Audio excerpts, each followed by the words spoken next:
ठीक है, तो आज हम लोग देखेंगे पाइथन आइडेंटिटी ऑपरेटर्स। ठीक, तो आइडेंटिटी ऑपरेटर्स क्या होता है? इसमें दो ऑपरेटर है, इज नॉट। अब ये दोनों का काम क्या है वो देखो। बस ट्रू और फॉल्स में इवेलुएट करेगा। ठीक है,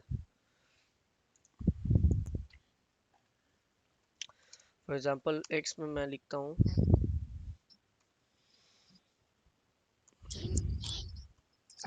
एप्पल। ठीक है, मैंगो। क्या स्क्रीन नहीं देख रहा? एक मिनट, हाँ स्क्रीन वो कर रहा है।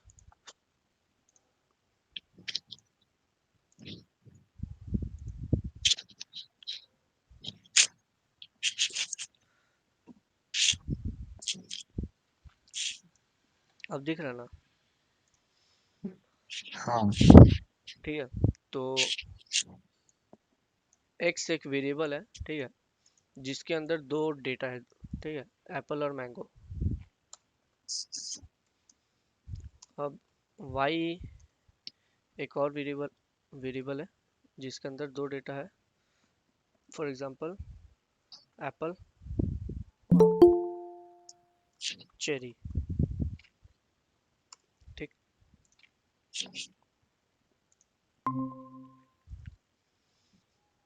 तो इस ऑपरेटर का अब काम क्या है?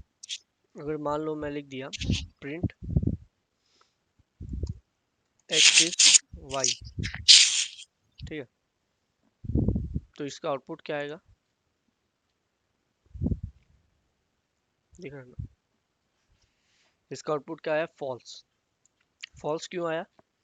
क्योंकि एक्स और वाई ये दोनों अलग अलग ऑब्जेक्ट्स हैं। ठीक है, एक्स के अंदर है एप्पल मैंगो, वाई के अंदर है एप्पल चेरी। ठीक है, अच्छा, अब अगर इसको हम मैंगो बना दे। ठीक है, एप्पल मैंगो दोनों में एप्पल मैंगो है। तो अगर मैं लिख दूं एक्स इज वाई और इसको रन करूं तो क्या होगा? तब भी आंसर क्या है? फॉल्स। फॉल्स क्यों आया? क्योंकि भले कंटेंट्स सेम है। ठीक है, एक्स के अंदर भी एप्पल मैंगो है, वाई के अंदर भी एप्पल मैंगो है, लेकिन है तो ये दो अलग अलग ऑब्जेक्ट। ठीक है, ये सेम ऑब्जेक्ट नहीं है ये अलग अलग ऑब्जेक्ट। हाँ, अगर मेरे को कंपेयर करना है कि ये दोनों इक्वल है कि नहीं, तब हम इक्वल टू ऑपरेटर यूज कर सकते हैं। ठीक, जैसे कि इक्वल टू अगर लगा दे तब ट्रू आएगा।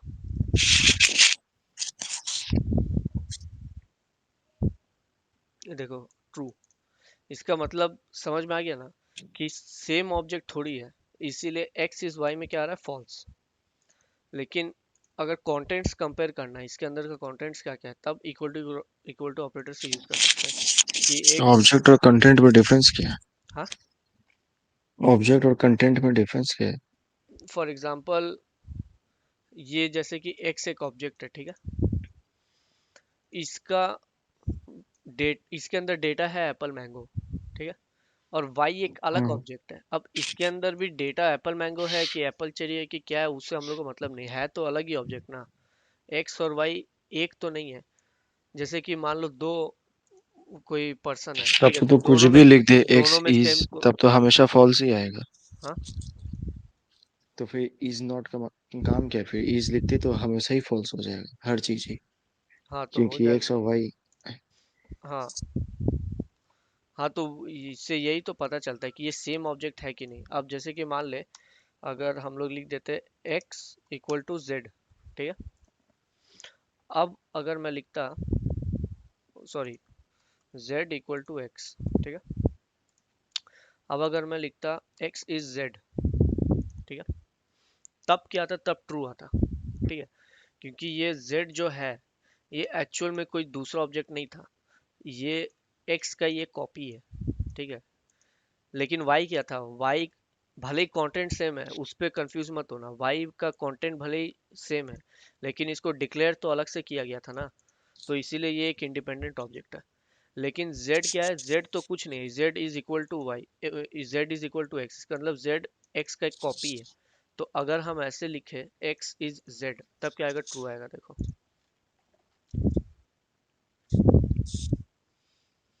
ये देखो क्या आया, ट्रू। ठीक है, तो इस ऑपरेटर से हम लोग ये पता कर सकते हैं कि कोई वेरिएबल किसी का कॉपी है या नहीं। ठीक है, ये एग्जैक्ट कॉपी था इसका, इसीलिए आ गया एक्स इज जेड में ट्रू। अब कंटेंट सेम है कि नहीं उससे मैटर नहीं करता। ठीक है, अगर कंटेंट्स भले ही सेम हो, लेकिन अगर ऐसे लिख दे एक्स इज वाई तो फॉल्स आ जाएगा, क्योंकि वाई अलग से तो डिक्लेयर किया हम गया। लोग को इसका काम ही क्या है? कोई उसका भी चीज तो अलग हो गई ना। है अगर इसका थोड़ा मतलब उतना, कोई ये सब इम्पोर्टेंट टॉपिक्स नहीं है। थोड़ा बहुत कभी कभी काम पड़ता है प्रोग्रामिंग में, ऐसा सब बाद में जब करेंगे बहुत सा असाइनमेंट तब पता चलेगा ये सब का यूज।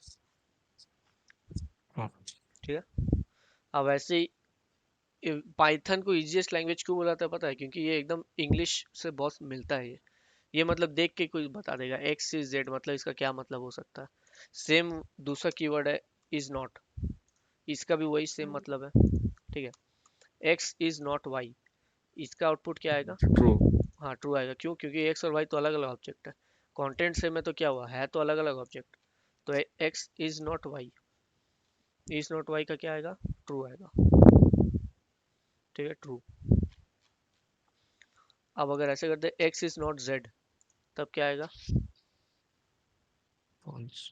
हाँ फॉल्स आएगा, क्योंकि जेड और एक्स एक ही है। ठीक है, ये देखो फॉल्स आ गया। ठीक है, अब अगर ऐसे कर दे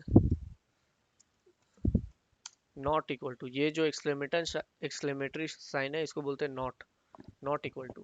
ठीक है, तो x not equal to z, इसका आउटपुट क्या आएगा? इसको रीड कैसे किया जाता है? इसको रीड किया जाता है x not equal to z. इसका क्या आएगा? फॉल्स आएगा ऑब्वियसली, क्योंकि एक्स और जेड तो इक्वल ही है। ये तो जेड क्या है? जेड तो कुछ है ही नहीं, जेड तो बस एक कॉपी है एक्स का। अगर इसको इक्वल टू कर देता हूँ ट्रू हो जाएगा।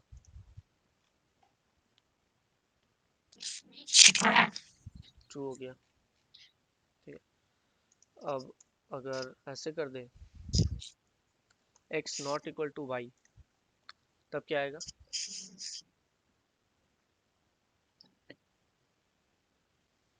ट्रू। क्यों ट्रू क्यों आएगा? फॉल्स आना चाहिए। तो ये हम लोग क्या बोल रहे हैं, x not equal to y. ठीक है, नॉट इक्वल टू और इज नॉट ये दोनों में डिफरेंस है। जैसे कि इज और इक्वल टू ये दो डिफरेंट है, वैसे इज नॉट और नॉट इक्वल टू ये दो अलग है। नॉट इक्वल टू मतलब क्या? हम लोग कॉन्टेंट्स को कंपेयर कर रहे हैं। अब हम लोग ऑब्जेक्ट कंपेयर नहीं कर रहे। अगर ऑब्जेक्ट कंपेयर कर रहे होते तब इज नॉट लिखते हम लोग कि एक्स और वाई डिफरेंट ऑब्जेक्ट है क्या। हाँ तब इसमें ट्रू आ जाता। लेकिन अगर मैं कॉन्टेंट्स कंपेयर करना चाह रहा हूँ तो मैं ऐसे लिखूंगा नॉट इक्वल टू। ठीक है, तो सिंपल सा बेसिक बस ये याद रखना, जब हम लोग कंटेंट्स कंपेयर कर रहे हैं तब इक्वल टू, हाँ या फिर नॉट इक्वल टू ये सब यूज होता है। ये सबसे पता चलता है कि वेरिएबल के अंदर का डेटा सेम है कि नहीं। अगर डेटा को कंपेयर करना है तब इक्वल टू यूज होगा या नॉट इक्वल टू। लेकिन अगर हम लोग को ये देखना है कि क्या एग्जैक्ट रेप्लिका ही था क्या, कि वो अलग वेरिएबल था, तब हम लोग यूज करते हैं इज ऑपरेटर या तो इज नॉट ऑपरेटर। यही बेसिक डिफरेंस है। ठीक है, हम्म।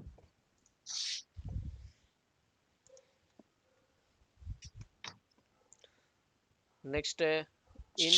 अब नेक्स्ट है पाइथन मेंबरशिप ऑपरेटर।